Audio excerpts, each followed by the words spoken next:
Meus irmãos, continuando a falar sobre a pregação do Evangelho em um mundo estruturalmente cativo, hoje eu quero começar a falar sobre as armas poderosas em Deus.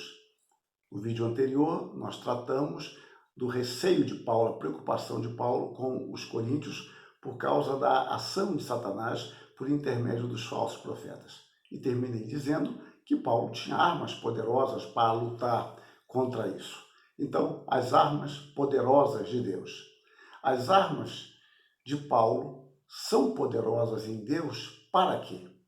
Então, no texto de 2 Coríntios 10, que estamos tratando, no verso 4, vemos que as armas de Paulo são poderosas para destruir fortalezas. Fortaleza de palavras, de argumentos considerados fortes e indestrutíveis. Metaforicamente, a expressão indica conceitos especulativos que se erguem contra a cruz de Cristo. Paulo tinha arma poderosa para enfrentar essas fortalezas. E ele diz mais no verso 5. Ele fala que as suas armas eram poderosas para anular sofismas, toda a sabedoria carnal em oposição ao saber espiritual.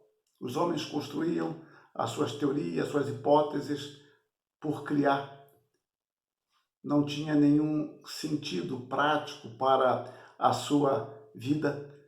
O objetivo simplesmente era nos distanciar do Evangelho, lançar um homem num labirinto sem saída, porque de fato sem Cristo não há saída para a vida humana. Então o homem cria, em nome de uma suposta sabedoria, falsos argumentos. E Paulo tinha arma poderosa contra isso. E ele diz mais no verso 5: e toda a altivez que se levante contra o conhecimento de Deus. As fortalezas são construídas em lugares altos, sendo, portanto, mais difícil combatê-las. De fato, combater num território de muitas montanhas ou tentar atacar alguém que está protegido pelas montanhas é sempre muito difícil. As pessoas têm uma visão melhor da sua aproximação, têm uma visão privilegiada, dominam melhor o terreno e podem preparar as suas armadilhas de forma mais eficaz. E Paulo diz que as suas armas são poderosas, então, para anular sofismas e toda altivez que se levante contra o conhecimento de Deus. As pessoas tendem a se julgar seguras dentro da fortaleza de seus argumentos contra o Evangelho. No entanto, os limites de pedra da razão e do coração humano não servem de empecilho absoluto contra o Evangelho. Deus, pelo seu Espírito, que atua por intermédio da palavra, rebenta essas muralhas, rebenta esses portões, rebenta a resistência feita ao Evangelho, porque o Evangelho continua sendo o poder de Deus.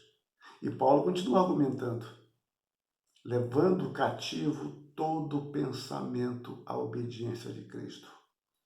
Paulo objetivava romper as fortalezas dos falsos argumentos, conduzindo todo pensamento ao senhorio de Cristo. Somente pelo crescimento espiritual, que consiste na obediência a Deus, é possível atingir este propósito, ou seja, o propósito de Deus. E qual é o propósito de Deus? Paulo fala aos Efésios, capítulo 4, versos 17 e 18, que não mais andeis como também andam os gentios, na vaidade ou nulidade dos seus próprios pensamentos, obscurecidos de entendimento, alheios à vida de Deus, por causa da ignorância em que vivem, pela dureza de seus corações. Deus não quer mais que andemos assim, na nulidade de nossos próprios pensamentos obscurecidos. Ele deseja nos libertar, dar um sentido à nossa vida. Andar sem destino, andar ao léu é terrível. Tem um significado terrível para a nossa existência. Não saber para onde vamos, por que estamos caminhando, qual o objetivo disso tudo.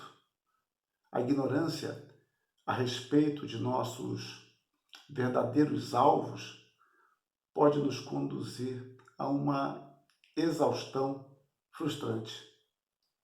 Temos de aprender a identificar, por exemplo, como o pensamento secular assume características próprias em nossa geração a fim de poder combatê-lo de forma eficiente. As armas, elas devem ser usadas de acordo com o inimigo e o tipo de guerra. Na luta de Davi e Golias é muito interessante. Saul tenta aparelhá-lo com a sua armadura, mas não dava certo. Davi não tinha costume de usar armadura. Eu creio que ele nunca tinha usado uma armadura. Além do tamanho dele ser diferente, certamente, do tamanho de Saul, que parecia que era bem alto. E agora ele vai improvisar uma batalha dessa, sem necessidade, entrar com um traje que ele não está acostumado, que aquilo traria apenas peso ao seu corpo, dificuldade em movimentos, e usar que arma? Bom, ele prefere usar uma arma com a qual ele estava familiarizado, que era a funda. Então, Davi confiava em Deus e usou dos recursos de que dispunha, e nesse caso, com os quais estava muito bem acostumados, familiarizados. Notemos que no caso de Paulo, se a sua luta era espiritual, as suas armas deveriam ser também espirituais. Veja os versos 4 e 5. Mas como é que Paulo usou estas armas espirituais? Isso nós vamos guardar para o próximo vídeo, se Deus assim o permitir. Que Deus nos abençoe. Amém.